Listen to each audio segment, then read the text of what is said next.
450 and 500 letters per day, many from ordinary Americans, during his 4 years in the White House. This book, The Lincoln Mailbag, by Harold Holzer, is a collection of letters sent to President Lincoln during his time in office. Next, Mr. Holzer reads excerpts from many of the letters during a conference in Gettysburg, Pennsylvania. Teacher's guides are available to help students learn about President Lincoln using this 45-minute program. We'll hear first from Lincoln Forum President Frank Williams.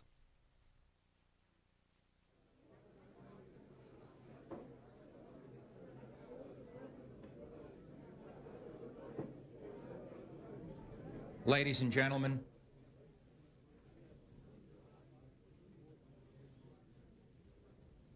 thank you very much.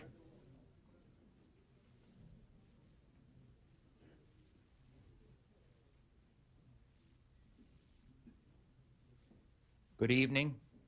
My name is Frank Williams, chair of the Lincoln Forum.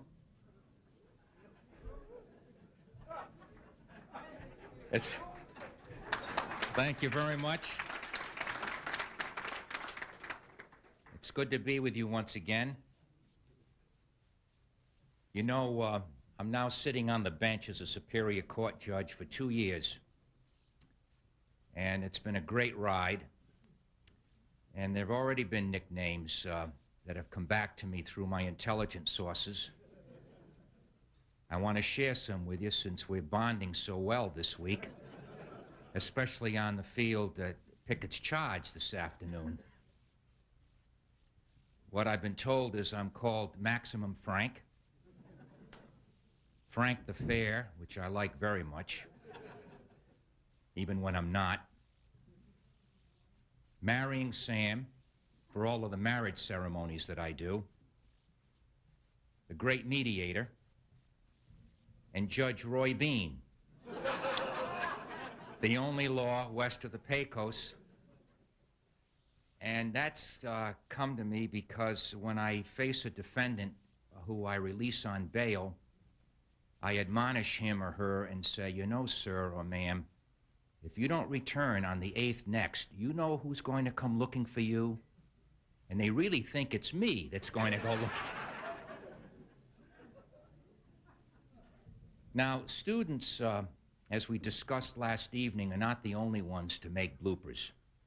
And since I've been on the bench, I've been saving some of my lawyers' malapropisms, and I want to share some with you. These are right from the transcripts, too. Now, doctor, question. Now, doctor, isn't it true that when a person dies in his sleep, in most cases he just passes quietly away and doesn't know anything about it until the next morning?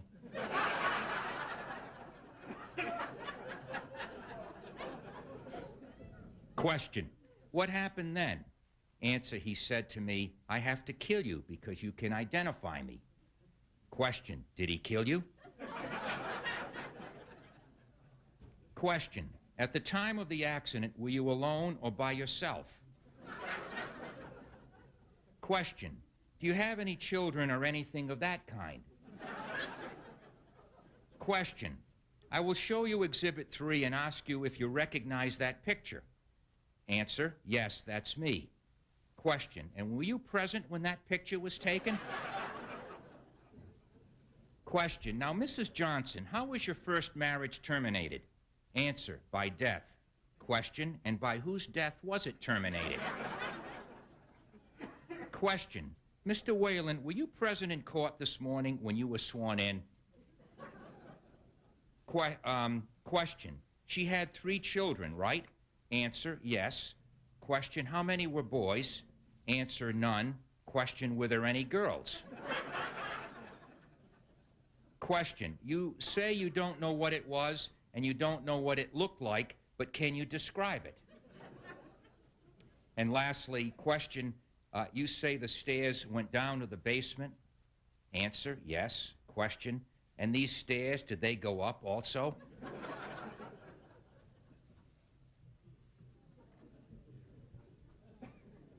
Keep them coming, folks. Recently, our Library of Congress celebrated its 200th anniversary by having readings of some of its famous documents. that are housed there. And they included Lincoln's letter to Meade, which he never sent, expressing his frustration after the Battle of Gettysburg for his inability to, quote the president, bag Lee. And when I think of Harold Holzer and introducing my dear friend to you, that is not the letter I would read to you. The letter I would read to you that associates many of my mental images of Harold is this one by Groucho Marx. In the 1940s, the Marx brothers were planning to make A Night in Casablanca. Remember that? And lawyers for Warner Brothers warned them that this would constitute copyright infringement on the name of its film, Casablanca. Remember that one? Groucho Marx's reply to Warner is in itself a classic American document. Groucho wrote to the Warner lawyers, "I can't understand your attitude. Even if they plan on re-releasing the picture, I am sure that the average movie fan could learn to distinguish between Ingrid Bergman and Harpo. I don't know whether I could, but I would like to try. You claim you own Casablanca and that no one else can use that name without their permission. What about Warner Brothers? Do you own that too? You probably have the right to use the name Warner, but what about Brothers? Professionally, we were brothers long before you were. A Night in Casablanca was filmed in 1946. Harold Holzer, author, friend, vice president of the greatest museum of art in the world, the Metropolitan, is a man of many talents, author of hundreds of articles, numerous books, and who has more energy, drive, and curiosity now, even after bypass surgery. As vice chair of our Lincoln Forum, he worked tirelessly to make this a success and wrote most of its material, including ensuring that our second newsletter would be ready for you when we registered on Sunday. The first person who mined the Lincoln papers at the Library of Congress, he gave us Dear Mr. Lincoln, along with his many other contributions, and is about to publish a follow-up version or sequel called The Lincoln Mailbag, part of which he will present tonight. But I thought it appropriate for those of you who are not familiar with Dear Mr. Lincoln, the first of some of the great gems that were mined by Harold. In addition to letters to the president, Harold on occasion gave Lincoln's response, especially when it impressed him, like this one to the actor James H. Hackett. My note to you I certainly did not expect to see in print, yet I have not been much shocked by the newspaper comments upon it. Those comments constitute a fair specimen of what has occurred to me through life. I have endured a great deal of ridicule without much malice, and have received a great deal of kindness, not quite free from ridicule. I am used to it. Yours truly, A. Lincoln. All of the letters to Lincoln were not kind. Some were nasty and dirty and disrespectful, like this one, written on February 14, 1861. Sir, Mr. Abe Lincoln, if you don't resign, we are going to put a spider in your dumpling and play the devil with you. God almighty goddamn son of a bitch, go to hell. And there's other things in here that I would not repeat even as a judge. Yours, etc., Mr. A.G. Frick. So this great vision that Harold has given on the culture he is going to share with us this evening. And it's my honor and privilege to present to you our Vice Chairman of the Lincoln Forum, Harold Holzer.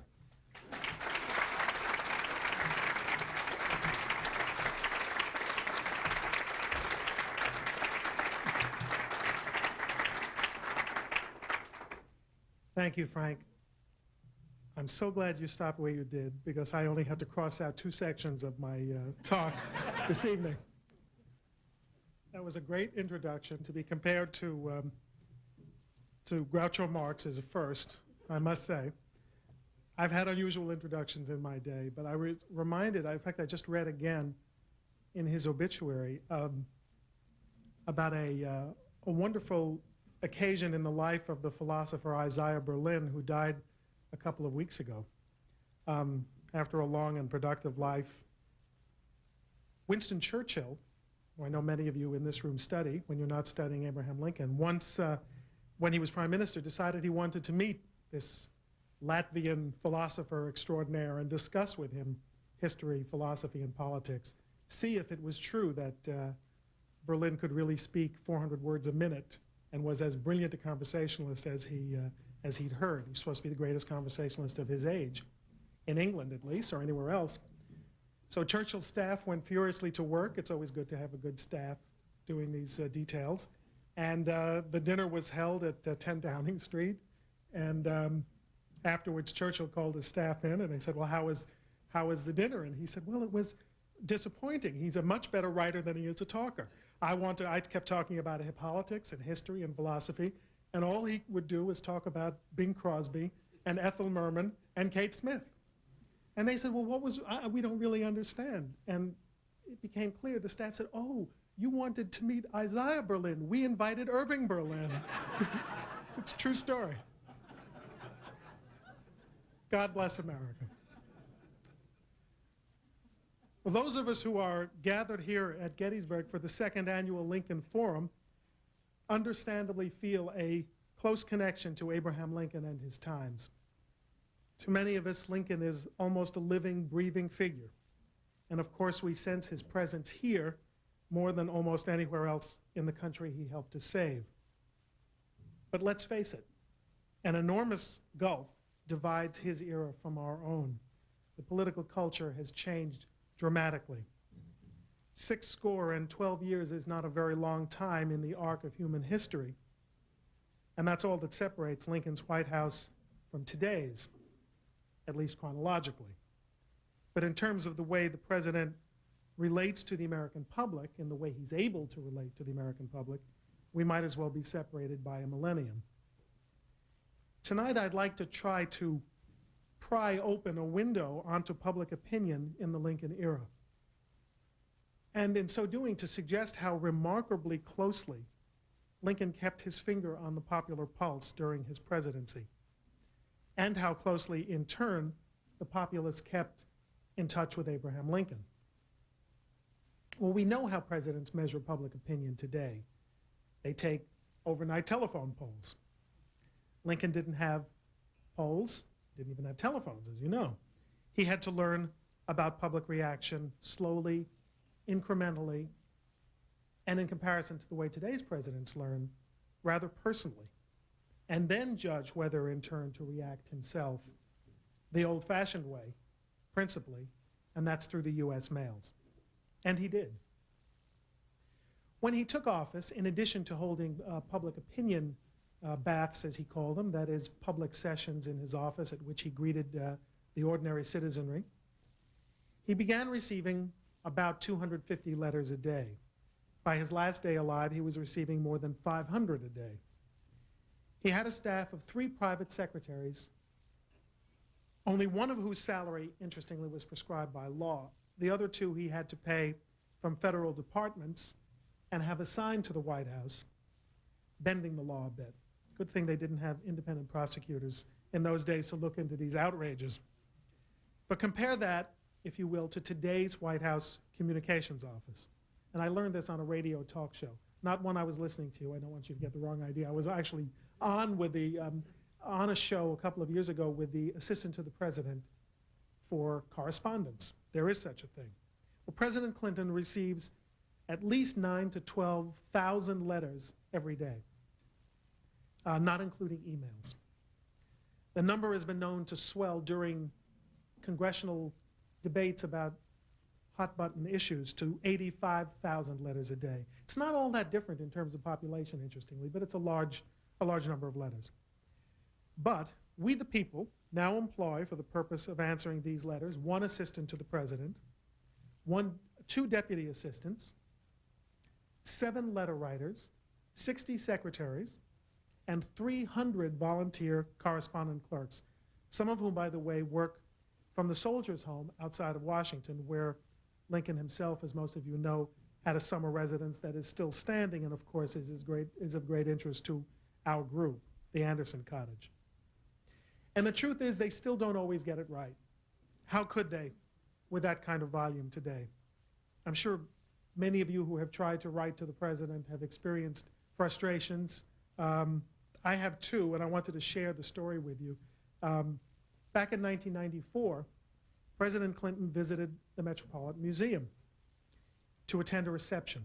He was scheduled to enter through a private corridor for security reasons, and there, before entering the Temple of Dendur for a reception, he would receive the obligatory pile of gifts from museum officials. Earlier, Mr. Clinton's advance team, visited the spot and talked to me, and we talked a bit about the Civil War, and they asked if I had written any new books. I had at the time. It was Dear Mr. Lincoln. And they said, would you like to put one of the books on the table and give a copy to the president when he comes in? Of course I would. I'd be thrilled to do that. So on the big night, the president comes in, and I was standing near the table that was laden with gifts, and just as planned, when he came in looking at these things, mostly running hats. Everyone knows to give President Clinton running hats when he arrives at events because he uses them, and they're great publicity. So he picked up his running hat, and he saw the book, an aide whispered in his ear, and then I hear President Clinton say, but I already have this book in my presidential library. Would the author like me to autograph it to him? So I said, would I? I mean, I couldn't believe my ears. So he wrote, to Harold Holzer, with appreciation for the fine work, Bill Clinton. But lest you think that this experience left me with delusions of celebrity, let me tell you, they were very quickly shattered through the U.S. mails. A few weeks later, I received a letter, a presidential thank you note from Bill Clinton for the gift that he had not accepted at the Metropolitan. Said, Dear Mr. Holzer, thanks so much for the copy of your book, Dear Mr. Lincoln. I'm grateful for your kind words and thoughtful expression of support. Actually, we had talked about baseball cards after the presentation because we have a collection that he's interested in that was right there. Well, if that wasn't enough, a few weeks after that, I received yet another presidential communication, and I hadn't written a thing in between. This time, a printed card with a stamped Clinton signature that read, thank you for your kind words and your gift. The American people have given me the opportunity to lead our country in a new direction. I will depend on the diverse talents of every citizen to make the American dream a reality. I am grateful for your support. Stamp, Bill Clinton. So in 3 weeks, through the U.S. mail, I had fallen from the heights of imagined intimacy to the depths of unalloyed anonymity, from autograph status to rubber stamp, where it was probably appropriate for me to wind up. Well, things were different in Lincoln's day. In the age before the fax and the email and the internet, he could listen to America's many voices himself, and he did. As one of his private secretaries remembered, and I quote, I doubt if there was any spot in the United States in those days outside of a battlefield that was more continually interesting than the correspondence desk of the executive mansion. Access to the president through the mails was a precious but well-exercised right in 19th century America, and the people knew it. I avail myself of the privilege exercised by the humblest citizen from the earliest stages of government, wrote one California correspondent to Lincoln. Press the executive upon great and important measures of state policy, especially in times like these. And the voice of the people was not ignored. It is the business of this desk, wrote Lincoln's White House correspondence clerk, not to neglect what the people say. Neither the desk nor Lincoln did. Wading through hundreds of invitations and importunings, complaints and criticism and advice and argument, flattery and congratulation, requests and demands, and even threats every day of Lincoln's presidency. His mail reveals an America on rather intimate terms with its president. One correspondent wrote to say he was honoring Lincoln by naming his newborn son Linky, and wrote the president to tell him so. Another citizen felt emboldened to write, "Dear Abe, there is no need of your being so infernally awkward." What else did Lincoln receive in those White House mail sacks? And what does the mail received and the mail he did not receive, which I'll get to a bit later, tell us about popular opinion during the Civil War? Well, for one thing, there was plenty of raving. Whenever a man went out and out crazy, one of his clerks remembered, his first delirious impulse told him to sit down and write to Mr. Lincoln. So there were letters written in blood, or allegedly so, which looked more to the secretaries like cheap red ink. There were insane proposals from inventors, like the cross-eyed man, who wrote to say that he had developed a brand new gun with diverging barrels for cross-eyed soldiers who could be assigned to go down the Potomac and clean out the rebels from both sides of the river at once.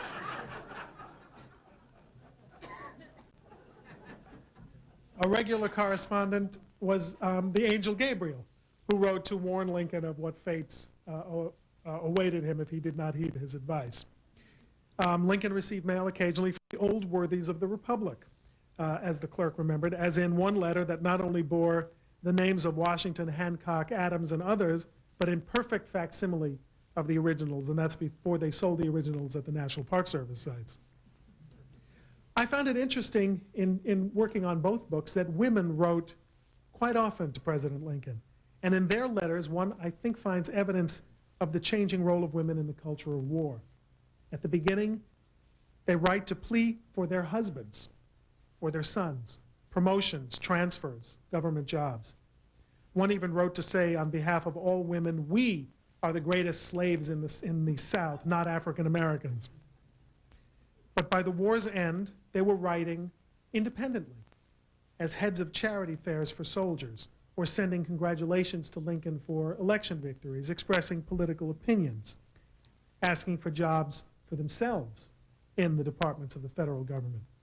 Once a group of country women, as they called themselves, wrote to volunteer for the armed services themselves, saying, quote, "We have sent all that is near and dear to us. We are now willing to be sworn in for 1 year or more.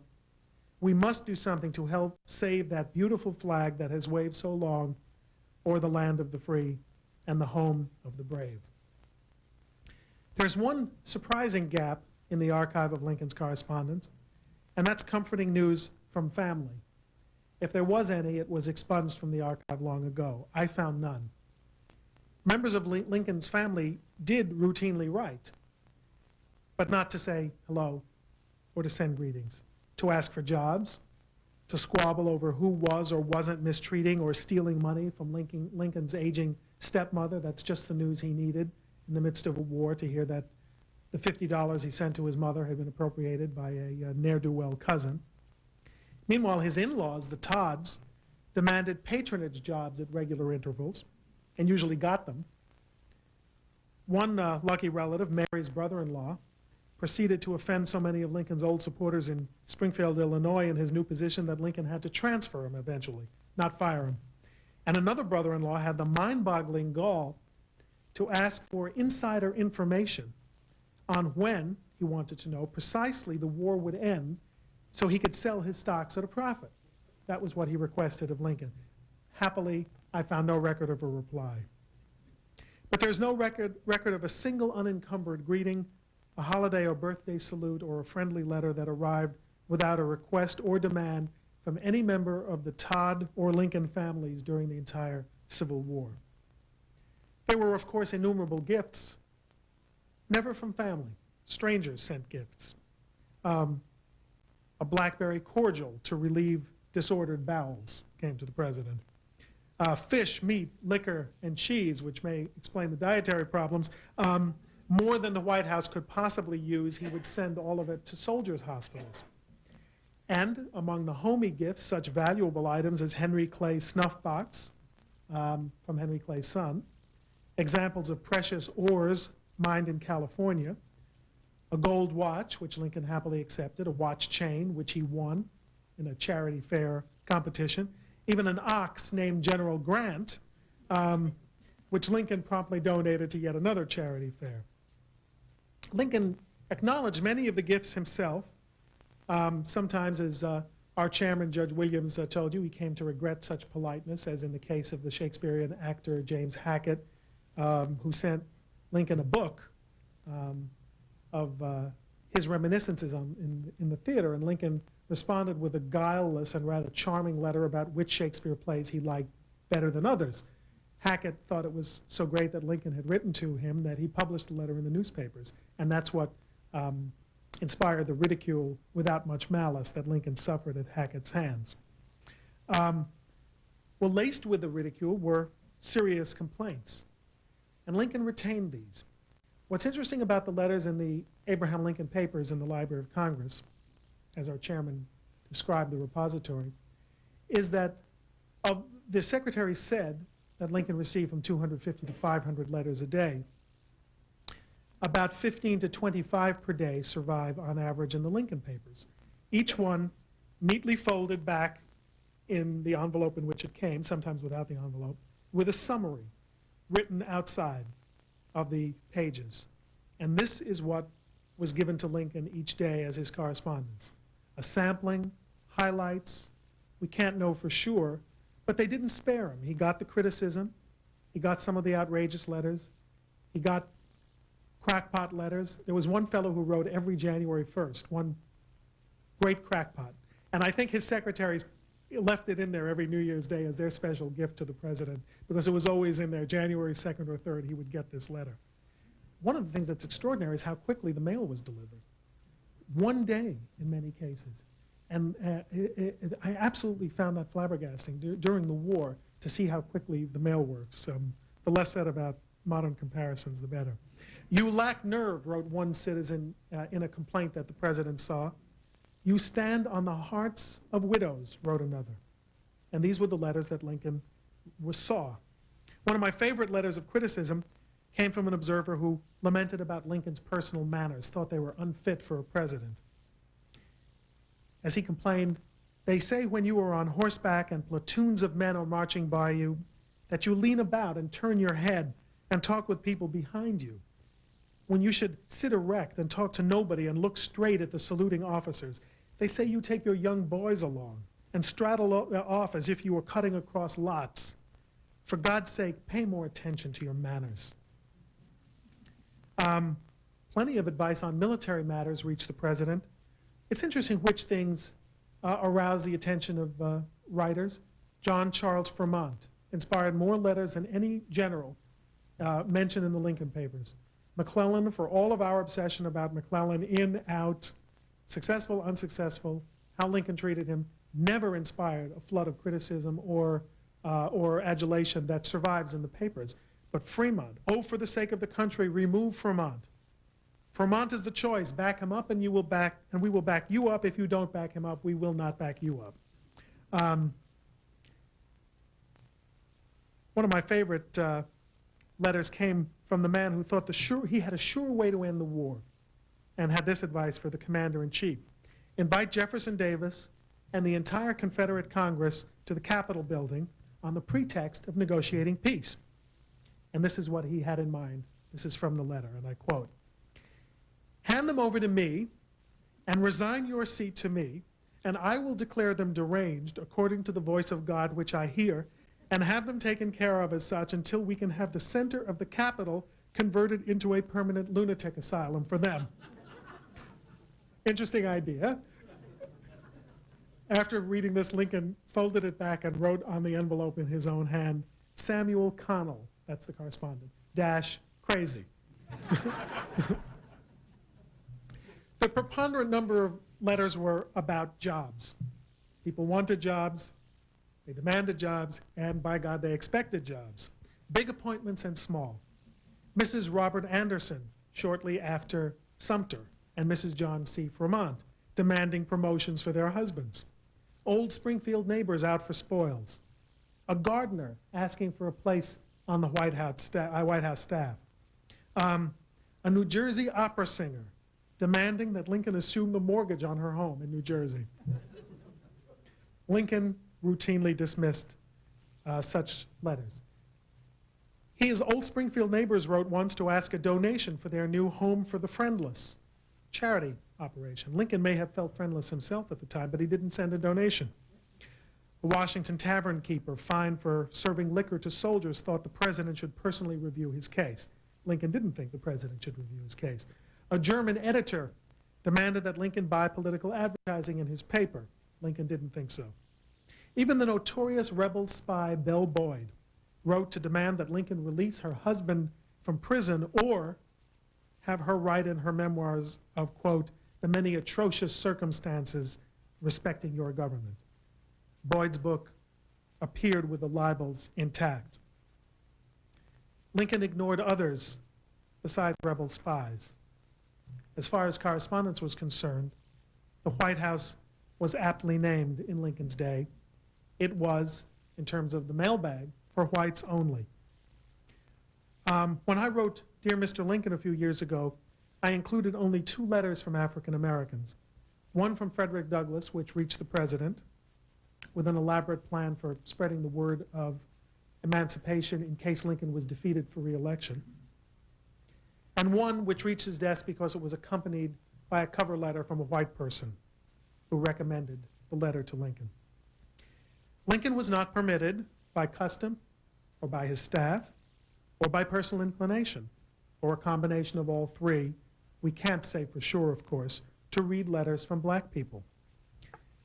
What I failed to appreciate when I wrote my first book was how many such letters there really were.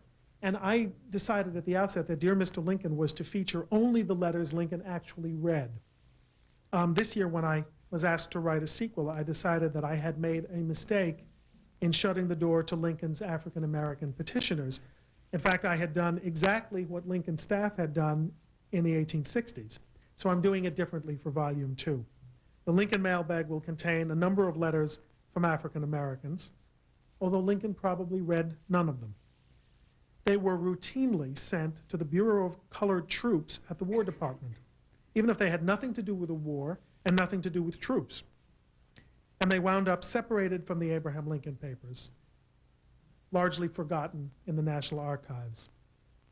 To ignore them further would be to deny that African Americans could write and did write to their president. A deaf ear in the 1860s hardly justifies a lost voice in the 1990s. So I wanted to read just a few excerpts I think are worth remembering. Many, a surprising number, on a subject of equal pay for black troops. Lincoln eventually evened the playing field on that issue, but it took some time. Perhaps he heard about the letters, perhaps one would like to think he heard the gist of some of them. Again, one doesn't know.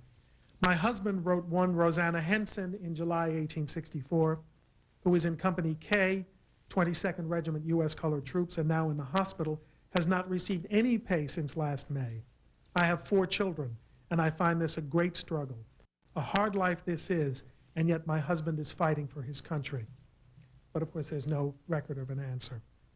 That same week came a letter from the members of the 55th Massachusetts Colored Troops, quote, demanding our pay from the date of enlistment be equal to that of whites.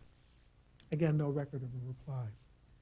The, quote, colored men, unquote, of Roanoke Island wrote in 1865 to declare simply, we people believe it is our duty to do everything we can to aid you, Mr. Lincoln, and the government, but we are not willing to work as we have, underfoot, and get nothing for it.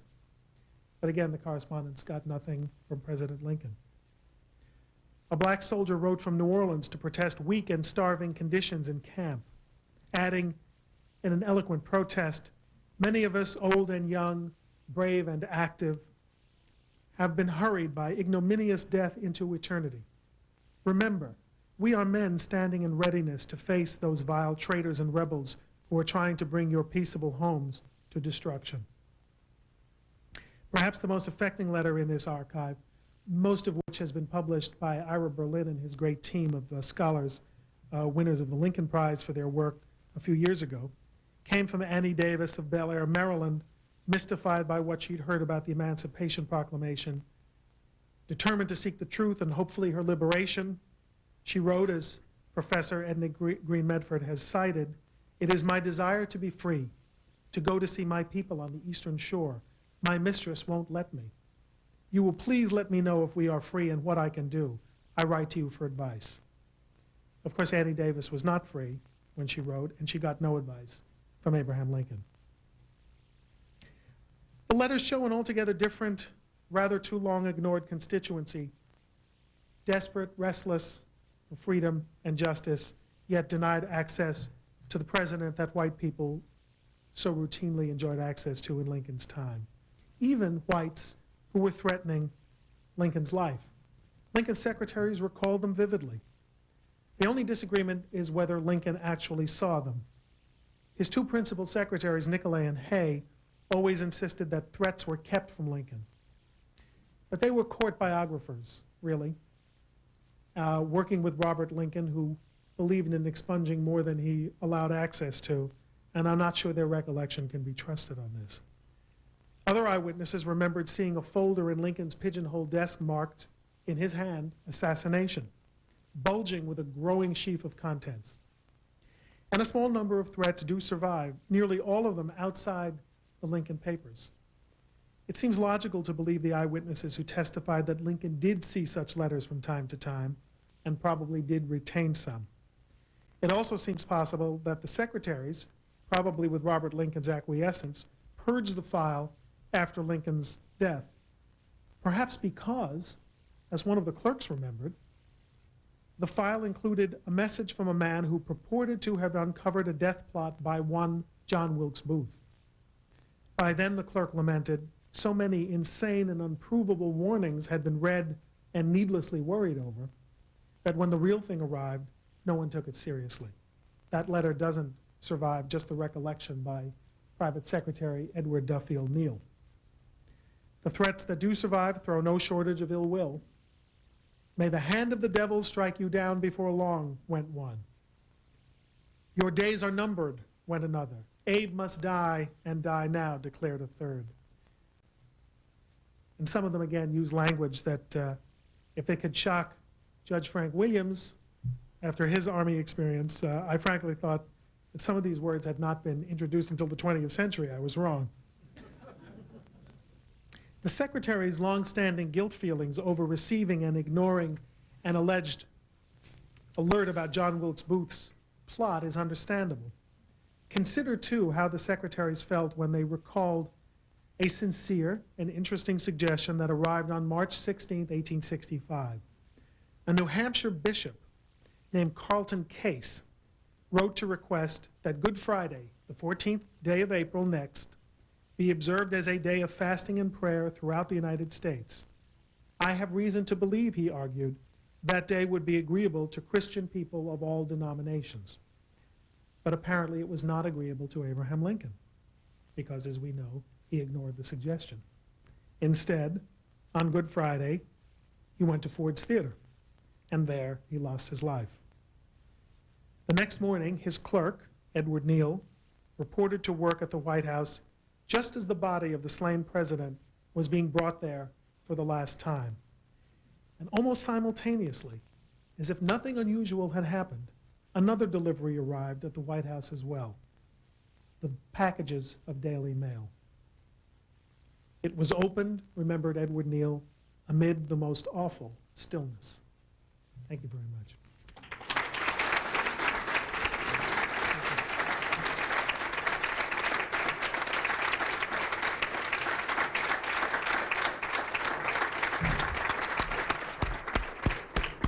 Thank you, Harold. Harold has agreed to some questions. Bill.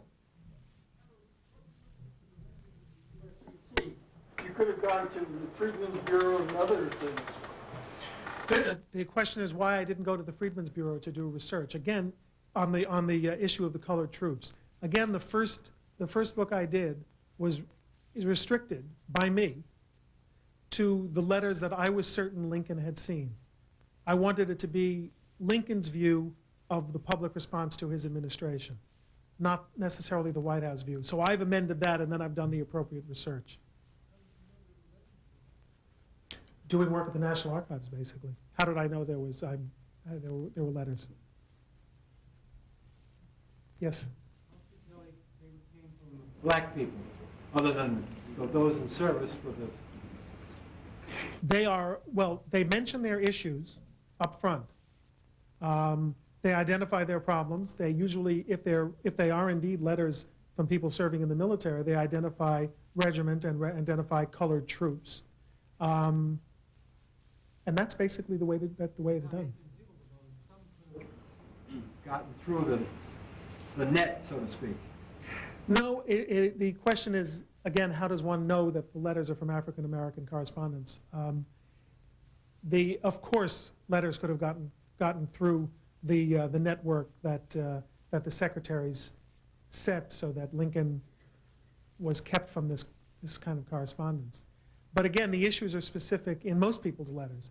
Most people, the letters I use, 98% of them are from strangers to Lincoln. So they pretty much announce their circumstances in the opening lines of the letter. I am a widow from New Jersey who voted for Stephen Douglas, and it's pretty much set, but obvious. But it's an interesting point. It's an interesting point. Who knows? Yes. If you run across an original document that has a stamp on it, Office of the President, how assured can you be that Lincoln saw it, or perhaps was that issued by one of his secretaries? The question is, when there is a letter from the White House file stamped Office of the President, how is one certain that Lincoln saw it as opposed to the stamp being affixed by the secretaries?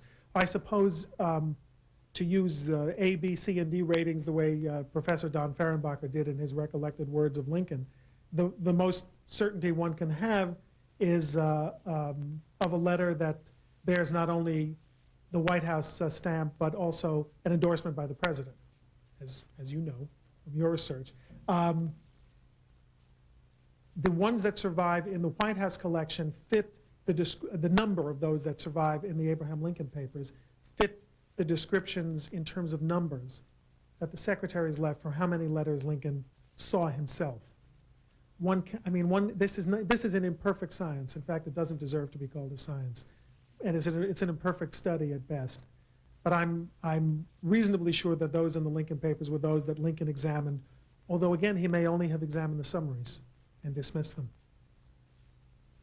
Mike. The story is that on the day after Mr. Lincoln's death, Charles Dana went into his office and collected that bundle of stories, or bundle of papers that said assassins.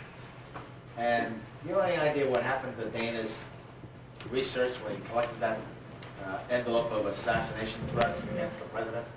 Our historian from Ford's Theater asks if I know what happened to the material that Charles Dana allegedly, may I say allegedly, collected from the Lincoln White House, including the file marked assassins or assassination.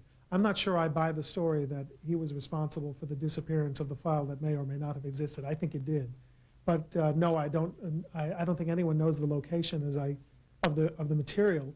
As I've said, the letters that I've found are scattered. And they may have just come onto open markets at one point and been privately dealt.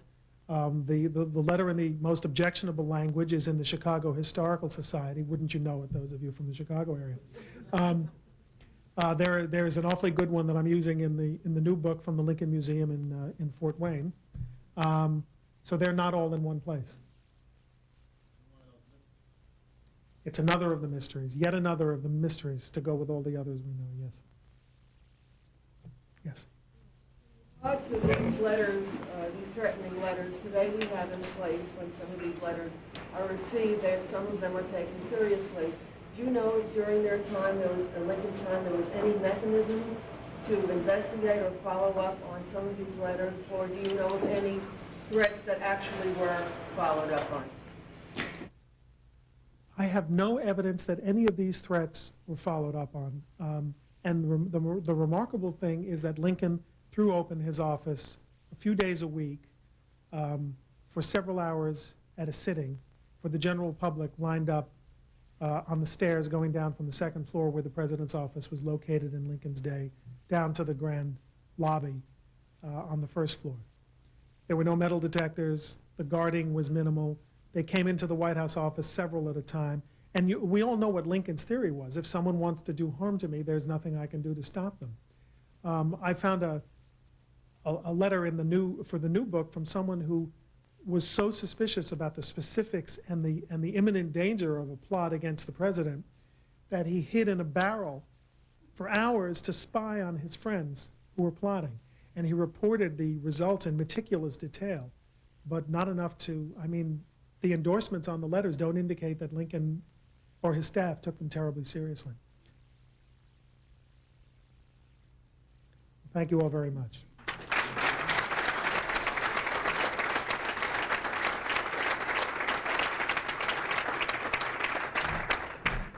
Before we break, a reminder, Executive Committee will meet in the morning at 7:30, Advisory Board at 8 in the Sheridan Room. Report to all of you on the state of the forum at 9:30 before we begin our program. And there's been some confusion relayed to me about tomorrow's lunch. Lunch is part of your package. I know we're parsimonious or cheap, but not that cheap. We'll see you in the morning. Thank you very much.